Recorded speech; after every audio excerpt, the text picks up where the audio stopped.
জীবনে অনেক ups and downs হয়েছে, আপনারা জানেন। আমার জীবনে অনেক ক্রিটিক্যাল মোমেন্টও গেছে, তখনও আপনারা এত সাপোর্ট করছিলেন আমাকে।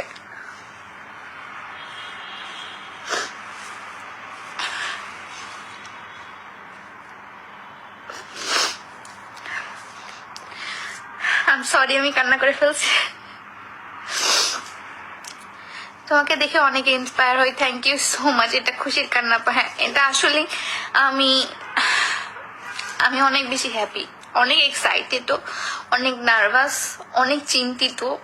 বাট একই সাথে আমি জানি আমার ক্লায়েন্ট বা আমার আপুরা বা আমার ওয়েল উইশাররা কখনোই আমার হাল ছাড়বে না। আমাকে যারা চেনে, যারা আমাকে একদম শুরু থেকে দেখেছে, আজ থেকে 6 বছর আগে, এই 28 তারিখে আমার 6 বছর হবে বিজনেস লাইফের এবং সোশ্যাল মিডিয়াতে আসার।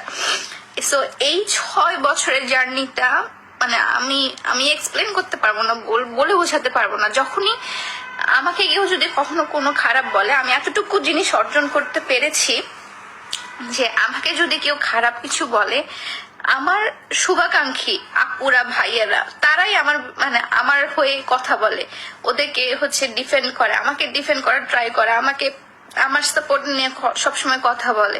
তো এই জিনিসটা আসলে আমি আপনাদেরকে বলে বোঝাতে পারবো না। এই জিনিসটা আমার ভিতর থেকে কতটা পরিমাণে ইন্সপায়ার করে। আপনারা অনেকে বলেন যে আপু তুমি আমার ইন্সপিরেশন, বাট না, আমার ইন্সপিরেশন আপনারা, আর কিছুই না, আর কিছুই না। আমি বেশি কথা আমি বলবো না আজকে, আমি কেন জানি ইমোশনাল হয়ে যাচ্ছে, কারণ আমি কখনোই ভাবি নাই যে আমি এটা মেক করতে পারবো, ঢাকায় আমি আসতে পারবো।